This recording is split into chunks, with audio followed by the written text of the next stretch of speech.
Hello everyone, this is Doe welcoming you back to another Sword of Convallaria video. Today we're taking a closer look at our newest unit, Flavia.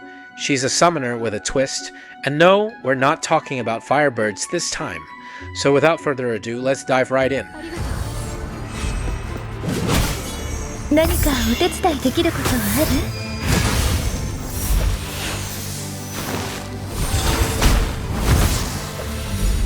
る？相手の作戦は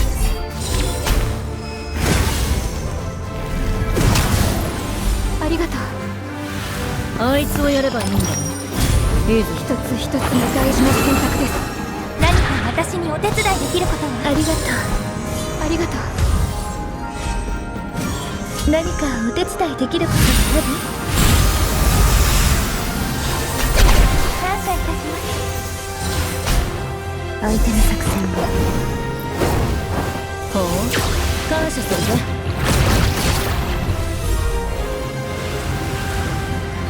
あんたの判断を信じる。終わらせてやる。一つ一つの大事な選択。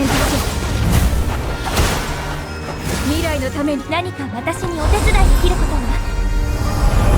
ほう、感謝ありがとう。これでも Flavia is a defender from the Drifter and Discipline factions. What sets her apart is her bond with a plant companion that can either attack, heal, or shield your team depending on how you build her. Her trait, Abundance, turns all tiles within 2 spaces of her into flower fields for 2 turns at the start of battle. These fields provide healing receive boosts, a damage increase, and damage reduction buffs for allies.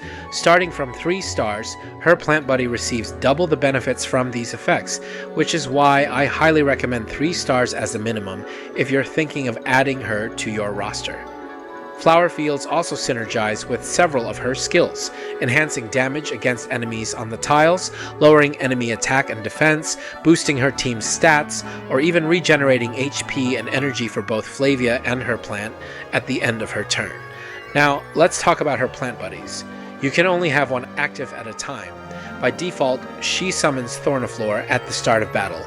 It inherits 100% of Flavia's base attack and defense and 120% of her HP.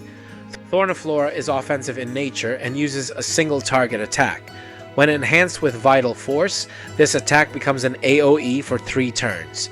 Using the same skill, you can swap your plant buddy to Sumiflora, a healer type, by choosing Nourish, or Lunaflora, a tank type, by selecting Shelter.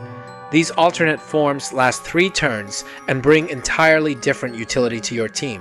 If your plant is defeated, you can use the skill again to summon Thorniflora one more time during the battle, making this an essential skill in her kit. One of her core highlights is her ultimate Nature's Protection.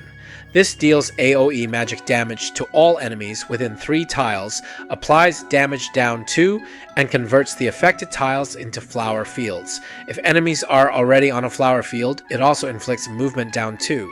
Her plant buddy then follows up with the same attack and effects. It's a fantastic skill for both utility and damage. Her reaction skill, Lush Vitality, is what really gives her a strong sustain identity. It triggers up to twice per round, healing any ally struck by a single target attack and converting the tile they stand on into a flower field. Combined with her trait and ultimate, this skill ensures your party stays healthy while maintaining those valuable field effects. For her final skill slot, I highly recommend Breath of Cornucopia. It passively restores her HP and 2 energy at the end of each turn, and grants her 2 random level 2 buffs. If either she or her plant buddy isn't already standing on a flower field, it turns that tile into 1 for 2 turns. It keeps her energy flowing and her buffs rolling. Now for gear.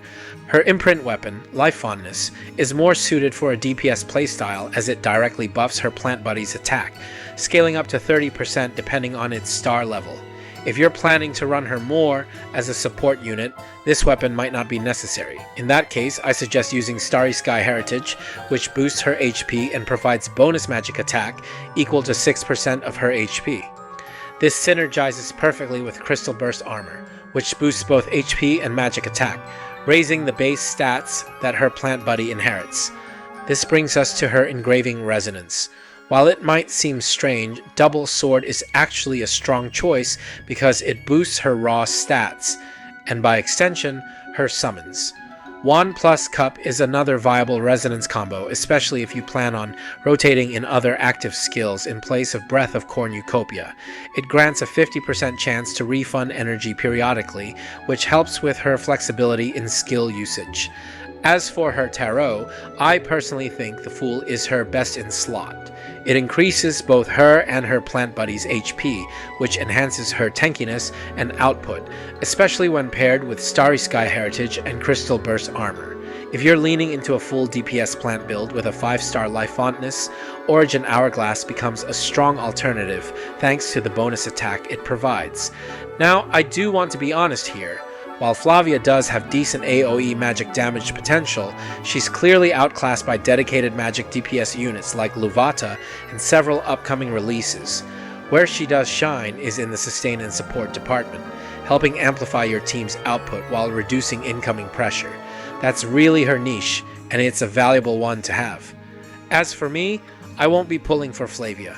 While I appreciate what she brings to the table, I personally find her DPS potential a little too awkward to fully capitalize on.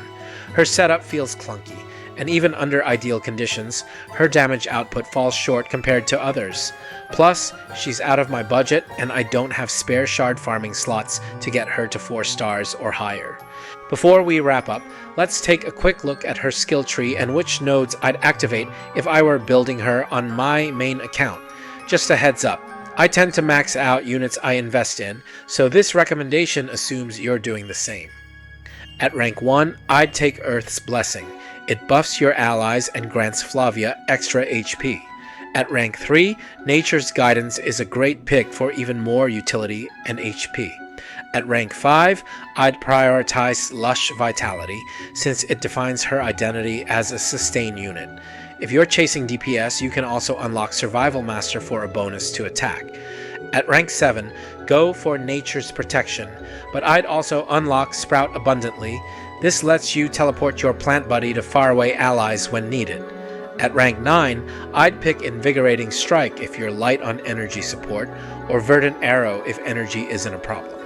At rank 11, I'd activate both nodes. Breath of Cornucopia helps with energy regen, while the One Beloved by Plant gives a 40% damage reduction boost, ideal for tank builds focused on Lunaflora. So to sum it all up, Flavia is a strong sustained support unit who excels at keeping your team healthy while amplifying their damage output. If you've got the budget and want a versatile tank support hybrid, she's a great pick. But if you're looking for a raw magic DPS, you're better off with someone like Luvata. That's all from me today. Wishing you the best of luck if you're planning to pull for Flavia. Let me know in the comments how you're using her, whether as a healer, a tank, or a quirky magical DPS. Don't forget to like, subscribe, and stay tuned for more Sword of Convallaria content. And as always, stay cool, stay crispy. This is Doe signing off. See you in the next video.